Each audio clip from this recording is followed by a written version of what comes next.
Ashama akkam jirtu kabajamtoota maatii yookoo doktararraa odeeffannoo qabannee isiniif dhiyaanneerraa hanga xumuraatti nu waliin tura. Kanneen maatii hin ta'in jirtan immoo chaanaalii yookoo doktar like, subscribe akkasuma immoo comment irratti yaadanuuf ka'uun maatii ta'uu hin dagatina. Baatiin fayyaa ija dubartootaa kabajamaa jiraachuu ibsame. Baatiin fayyaa ija dubartootaa ji'a Eebilaa keessa akka biyyaalessaatti kabajamaa jira. Kanuma sababeeffachuun kiliinika ispeeshaalitii laavistaatti ispeeshaalitii ijaa fi reetinaa kan ta'an Dr. Saadinaa Iluu waa'ee fayyaa ija dubartootaa dubbisnee turre.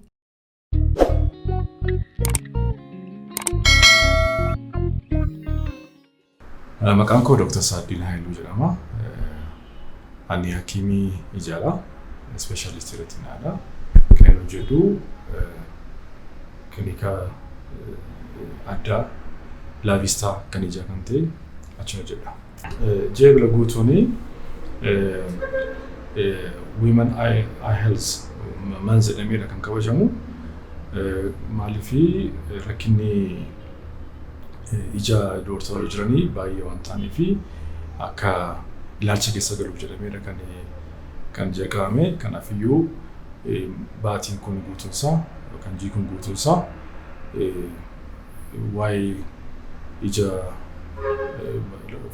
fayyina ijaaf rakkina ija dubartootaa kan fookasii godhedha. Maaliif rakkinni baay'ee kan ijaa kan dubartootaa baay'ee jira. Fakkeenyaaf dhukkuba umurii wajjin kan dhufanii retinal degeneration kan jiru yookaan age related degeneration kan jiru jira. Dhukkuba ija gogiinsi jira, moorri jira, rakkinni maalsarii jira. Proportion isaa gaafa ilaalamu yeroo hundumaa rakkinni baay'een kan jiru dubartootarraa percentage'aanii 50% miti. Kan dubartoota yeroo hundumaa akka caalu ta'a rakkina jiraatu gaafa dhufu. Yaadi isaa akka barumsi rakkinni ijaa kan dubartoota akka baay'atu awareness uumuudhaafidha yaadi isaa. Kan jechuun immoo dubartoota hubachuu, gargaaruu, barsiisuu akka isaan yaala gaarii argatanii barsiisuu beeksisuu. Namni baay'ee amma baay'ee dadda researchiin godhameera. Akkuma baatiin kuni dubartootaaf Women Eye Healthidhaaf akka kabajamu namni beeku illee hin jiru baay'een isaa garuu amma kana gaafa kabajamu sirriitti jalqabu amma miidiyaa kanaanis intarneetiidhaanis akkasuma baay'ee promootrii ta'aa jira. Kuni akka deebisanii sanaaf ilaalanii akka isaan deebisanii ija isaanii ilaalanii yookaan akka yaala isaan argatanii akka isaan awweerii warra kan barsiisanii gochuudhaafidha actually. Miknaati baay'ee jiraachuu danda'a. Kanaaf tokko hin beeknu maaliif akka ta'e garuu baay'inaan dubartoonni fakkeenyaaf iji isaanii goguu danda'a jedhama. Fakkeenyaaf maaliif hormonal changing qabaatu. Hormonal changing yookaan fakkeenyaaf ji'a waggaa 15 kaasee amma 49 akkasuma menstruation jira. Inni gaafa dhaabbatu dubartoonni hormonal change yookaan wanta gabbuu waan akkasii qabaachuu danda'u. So inni sunis immoo iji isaanii akka inni goguu godha. Menopause postmenopause kan jedhamu tokkos jira.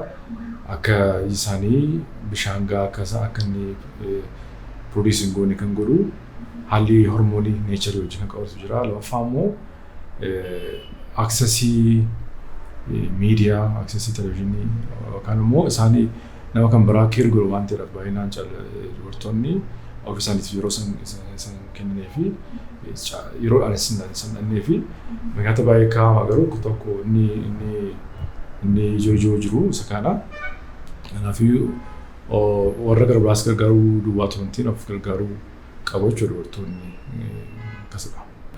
Specifically aarri actually irritationidha. Keemikaala waan ta'eef irritation fida yookaan goguu fiduu danda'a, gogiinsa ijaa fiduu danda'a.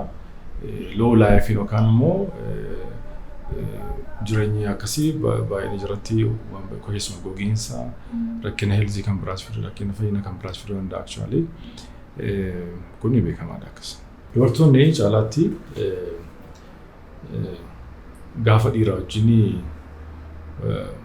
wal bira qabnee ilaallu rakkina ija isaan qabatanii fakkeenyaaf rakkina umurii wajjin wal qabatu degeneration retinaa moora fakkeenyaaf harka 61 moora kan qabanii dubartoota glaucoma harka 61 kan qabanii dubartoota rakkina maalsarii harka 56 kan qabanii dubartoota rakkinuma agartuu generally kan qabanii rakkina parsantii 63 kan qabanii dubartoota. Dhukkuba ijoo gaafa ilaallu dhukkubi kun kan baay'atu dubartoota irratti. Kanaaf iyyuu haala biyya keenya gaafa ilaallu kan inni gorsuu barbaadu kuni staatiksii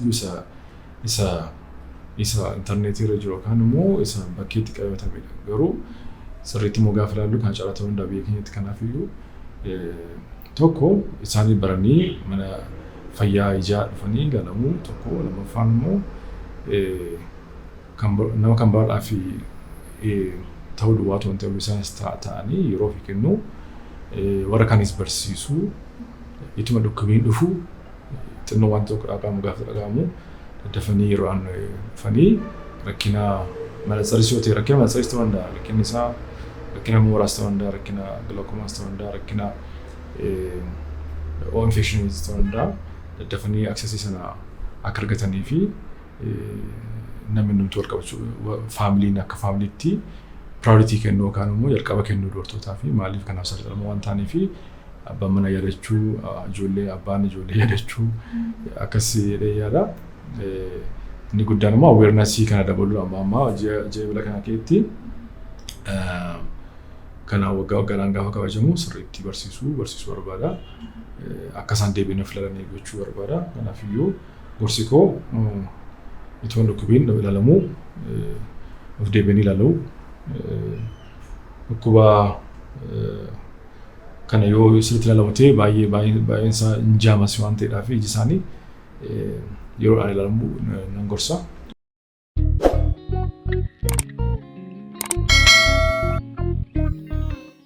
Kabajamtoota maatii yookoo dooktarraa odeeffannoon waa'ee fayyaa qabannee isiniif dhiyaanne kana fakkaata ture. Hanga xumuraattiin waliin turtii waan taasistaniif galanni keenya guddaadha. Egaa kanneen maatiin ta'in jirtan chaanaalii yookoo dooktar ammas irra deebi'uun isin yaadachiisna. Laayik, sabskiraayib, koomentii gochuun maatii ta'uu hin dagatinaa isiniin jenna. Gaaffii waa'ee fayyaa irratti qabdan kamiifuu 7024 irratti bilbiltanii dooktara keessan mariisuu dandeessu. Odeeffannoo gara biraan hanga walitti deebinutti bakka jirtanitti fayyaa ta'a.